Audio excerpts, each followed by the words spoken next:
In a world where history often intertwines with legend, few artifacts evoke as much awe and dread as the guillotine. This mechanical device, symbolizing both revolutionary justice and brutality, became an integral part of French history and, more broadly, world history. But what lies behind its cold steel and bloody reputation? Let's embark on a fascinating journey through the history of the guillotine to uncover its secrets and understand its place in global culture. Although the guillotine is associated with the French Revolution, its roots go much deeper into history. As early as the Middle Ages, Europe had devices for beheading. In Italy, such a device was called the mannaia. However, it was in France that the idea of a mechanical execution device was reborn. In 1789, during the height of revolutionary fervor, French physician and member of the National Assembly, Joseph-Ignace Guillotin, proposed the use of a mechanical beheading device. His goal was to make executions more humane and equal for everyone, regardless of social status. Joseph-Ignace Guillotin was born on May 28, 1738, in France. He was a renowned physician and politician actively involved in revolutionary events. Guillotin was a member of the Constituent Assembly and advocated for reforms in the criminal justice system.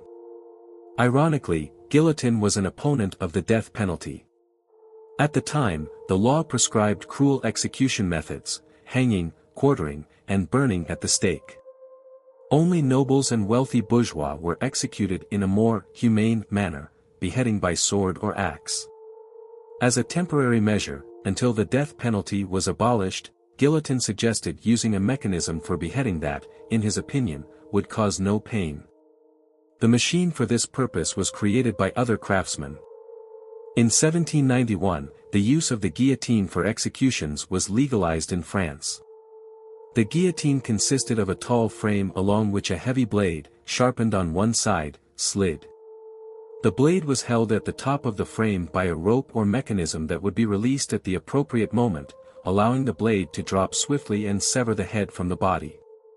The guillotine's design was simple yet effective. It provided quick and relatively painless executions, aligning with the revolutionaries' ideals of humanity and equality. However, despite this, many considered the guillotine a cruel and inhumane method of execution. The guillotine became a symbol of the French Revolution.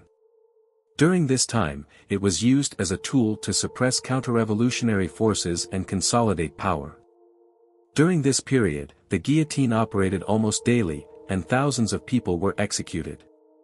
Among them were not only aristocrats and clergy but also many revolutionaries who became victims of internal conflicts and power struggles. One of the most famous victims was Queen Marie Antoinette, who was beheaded on October 16, 1793. The guillotine gave rise to numerous legends and myths. One of the most persistent is the idea that a head, once severed from the body, retains consciousness for several seconds. This theory was based on observations of executed individuals who were thought to attempt speech or movement after beheading. Surprisingly, the guillotine became a fashion trend. Accessories in the form of miniature guillotines, earrings, brooches, and snuff boxes, appeared.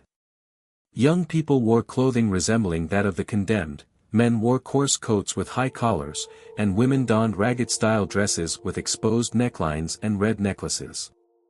After the Revolution, the guillotine continued to be used in France for executions. However, over time, public opinion began to shift, and many people opposed the death penalty.